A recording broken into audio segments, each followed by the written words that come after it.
Hello everyone and welcome back to tomorrow's weather today. This is my second video for today and I have a quick update on Tropical Storm Cristobal. Ignore the sounds in the background.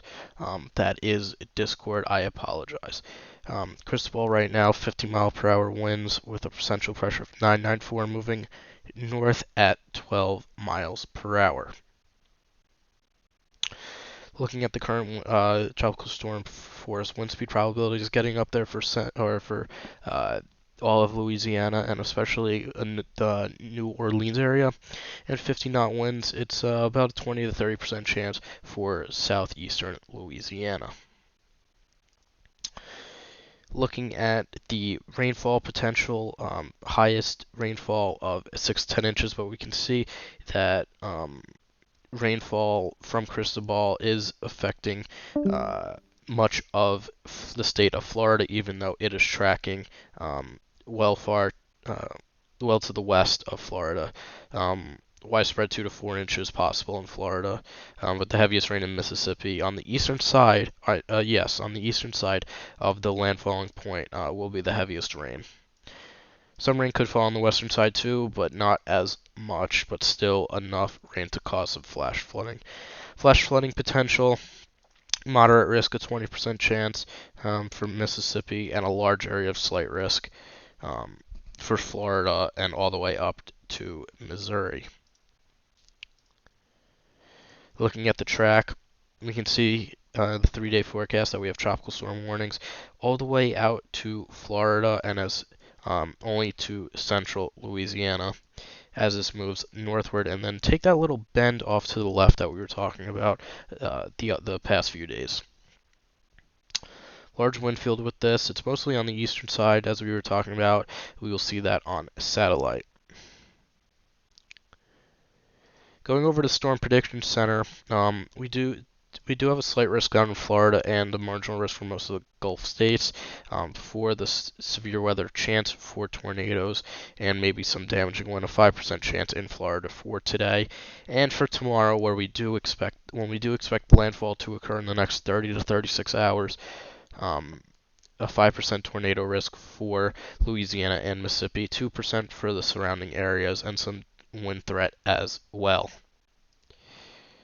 I'm thinking this is for tornadoes too for Mississippi. Yes, for tornadoes as those bands come on shore. Looking at satellite, we can see the center is exposed because of the dry air that we were talking about from the upper level trough here. That dry air is getting into it. Very broad system. And the circulation is very broad, and we'll see that on the aircraft reconnaissance. And we can see this comma head shape that we were talking about was possible with the clouds. As we get to tomorrow, this should start to look better, more like a ball of moisture instead of having this dry air wrap in.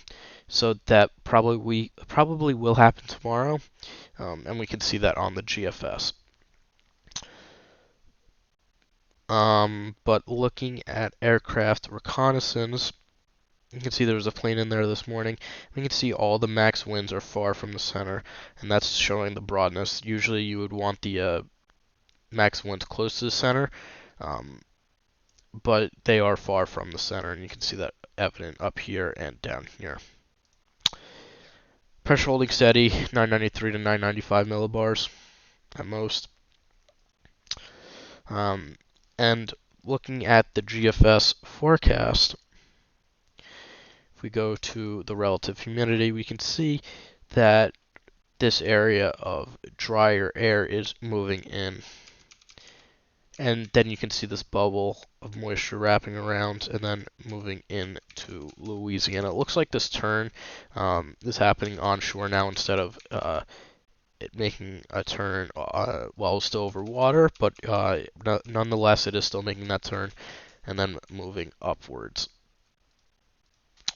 I just wanted to take a quick second and say that the NHC has also a 20% chance for a tropical system to form up here to the northeast of Bermuda, which is right here, and we can see that on the GFS happening. It's going to extend from a cold front. So there's a low pressure system here. There's a cold front that extends down this way. And then you can see right here, Bermuda's right there. Just try to get going. I don't think it's going to be much if it does form, nor is it going to affect any land. Maybe some gusty winds and some heavy rain for Bermuda if this forms, but that's pretty much it. But I'm not seeing anything tropical. Maybe the GFS is starting to hint at something down here too. I will keep an eye on that though. So that is it for today's video. Thank you all for watching. Please make sure to like and subscribe so you never miss a new video, and turn on those post notifications. Let me know, are you in the path of Tropical Storm Cristobal? If you are, please stay safe. Have a plan ready, just in case you do need to evacuate due to floods. Oh, and one other thing, storm surge. 2 to 4 feet for southern Louisiana, and then through Mississippi and parts of Louisiana, 3 to 5 feet, and all of the Florida coast up through Alabama, 1 to 3 feet of surge. That is from the water being pushed on from those strong winds, the long fetch of winds. Again, that is it for today's video. Thank you all for watching.